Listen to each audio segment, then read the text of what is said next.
Ujambo ndugu mpendwa msikilizaji na mtazamaji wa Congo News Swahili, na tumaini kwamba uko salama salamini popote ulipo unapoendelea kutega sikio au kutusikiliza kupitia mtandao wetu wa YouTube.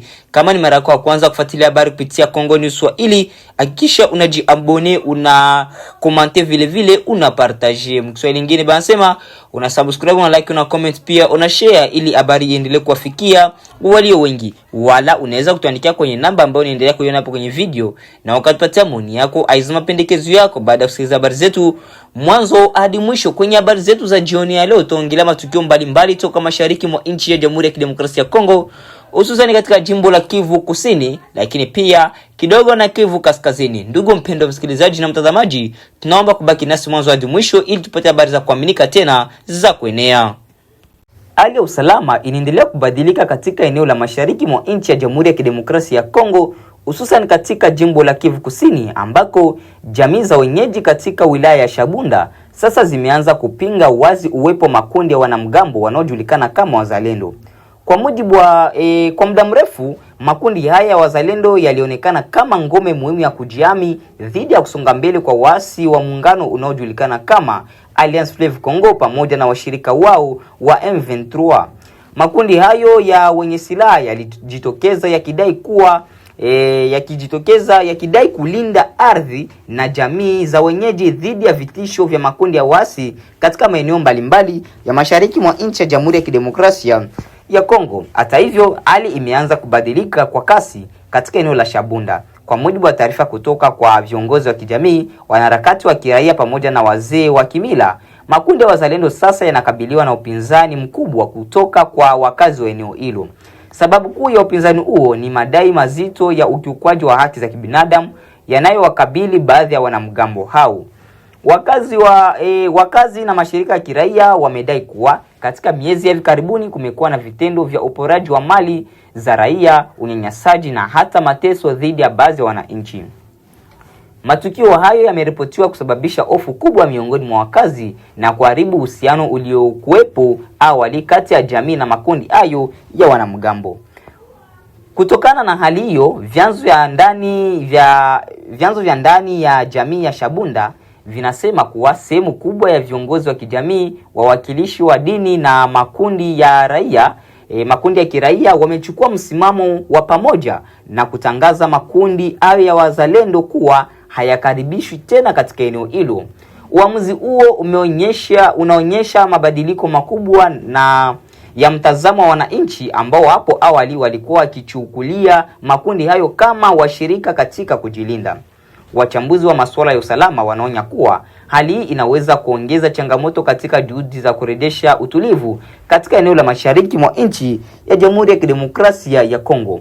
Wanasema kuwa migogoro kati ya raia na makundi ya kijamii inaweza kuzidisha hali ya taharuki na kuathiri zaidi maisha ya watu katika maeneo ambayo tayari yanakabiliwa na migogoro ya muda mrefu ya kijeshi.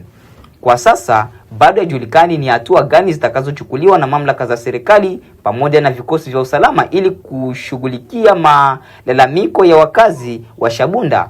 Hata hivyo, viongozi wa kijamii wanaendelea kutoa wito wa kulindwa kwa raia na kurejeshwa kwa utawala wa sheria ili kuhakikisha usalama na amani vinarejea katika eneo hilo.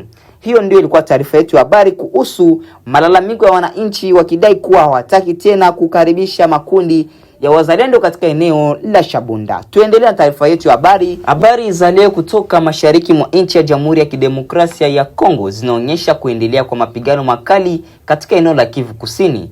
Mapigano hayo yanahusisha wanamgambo wa kundi la Twigwaneo kutoka Minembwe pamoja na wapiganaji wa Red Tabara wanaosemekana kushirikiana na muungano wa waasi wa AFC M23. Kwa mujibu wa vyanzo vya kuaminika kutoka eneo hilo, mapigano makali yameripotiwa mapema leo Jumapili tarehe 8 mwezi wa 3 katika kijiji cha Kalingi kilicho karibu na kitovu cha Minembwe.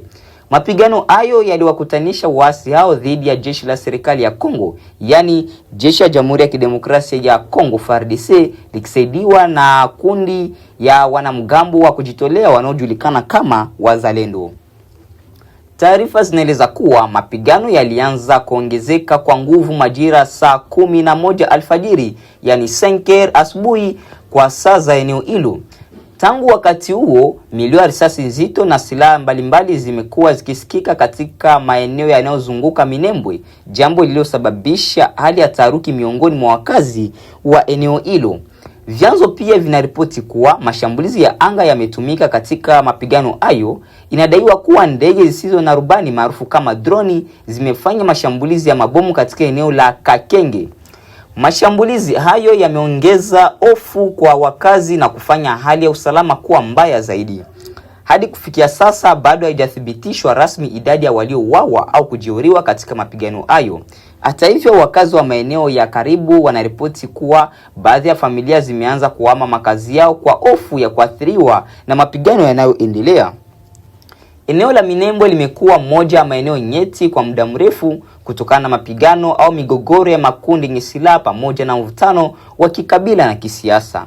Mapigano ya mara kwa mara katika ukanda wa Kivu Kusini umeendelea kusababisha changamoto kubwa za kibinadamu ikiwemo wakimbizi wa ndani na uharibifu wa mali. Wachambuzi wa masuala ya usalama wanasema kuwa kuongezeka kwa ushirikiano kati ya makundi mbalimbali ya waasi unaweza kufanya hali ya usalama katika eneo hilo kuwa ngumu zaidi kudhibiti.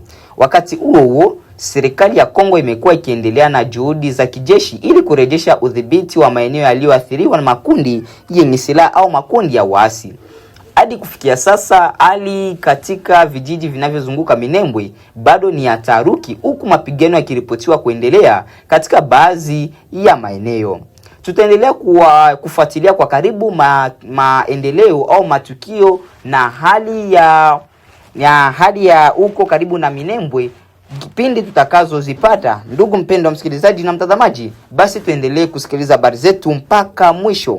Serikali ya jimbo la Katanga kusini mashariki mwa nchi ya Jamhuri ya Kidemokrasia ya Kongo imetoa uhakikisho kwa wananchi kuhusu hali ya usalama katika eneo la Lusinga kufuatia shambulio baya lililotokea ndani ya hifadhi ya taifa ya Upemba. Kwa mujibu wa taarifa za awali, shambulio hilo liliripotiwa kuwa la umwagaji damu na kusababisha vifo pamoja na taharuki kubwa miongoni mwa wakazi na watu wanaofanya kazi katika eneo hilo la hifadhi. Tukio hilo limetokea katika eneo linalojulikana kwa utajiri wake wa wanyamapori na mazingira ya kipekee ya asili, jambo ambalo pia linaifanya hifadhi ya taifa ya Upemba kuwa moja ya maeneo muhimu ya utalii nchini. Baada ya tukio hilo, mamlaka ya jimbo la Katanga zilisema zimechukua hatua za haraka za kuimarisha usalama katika eneo la Lusinga pamoja na maeneo yanayoizunguka hifadhi hiyo. Serikali ya jimbo imeeleza kuwa vikosi vya usalama vimetumwa zaidi katika eneo hilo ili kuhakikisha hali ya utulivu inarejea na kulinda maisha ya wananchi. Viongozi wa serikali wa jimbo pia wamehimiza wakazi wa Lusinga kubaki watulivu huku wakihakikisha kuwa hatua za kiusalama zinaendelea kuchukuliwa. Wamesema kuwa operation za kiusalama zinaendelea ili kuwatafuta wahusika wa shambulio hilo na kuwafikisha mbele ya sheria. Kwa upande mwingine, tukio hilo limeibua wasiwasi miongoni mwa wakazi wa maeneo ya karibu pamoja na wafanyakazi wanaohusika na ulinzi wa wanyamapori ndani ya hifadhi ya taifa ya Upemba. Baadhi yao wanasema kuwa wanahitaji ulinzi zaidi kutokana na changamoto za usalama zinazoweza kujitokeza katika maeneo ya hifadhi ambayo mara nyingi huwa mbali na miji mikubwa. Wachambuzi wa masuala ya usalama wanaeleza kuwa maeneo ya hifadhi za taifa katika baadhi ya sehemu ya Jamhuri ya Kidemokrasia ya Kongo wakati mwingine hukabiliwa na vitisho kutoka kwa majangili au makundi yenye silaha, hali inayoweza kuhatarisha usalama wa watu na wanyamapori. Hata hivyo, serikali ya jimbo la Katanga limeahidi kuendelea kushirikiana na vyombo vya usalama pamoja na mamlaka za hifadhi na wa mazingira ili kuhakikisha ulinzi unaimarishwa katika hifadhi ya taifa ya Upemba na maeneo ya karibu. Kwa sasa uchunguzi kuhusu chanzo na wahusika wa shambulio hilo bado unaendelea. Wananchi wanaendelea kusubiri majibu kamili kutoka kwa mamlaka husika, huku serikali ikisisitiza kuwa usalama wa wakazi wa Lusinga na wageni wanaotembelea eneo hilo unaendelea kuwa kipaumbele kwanza.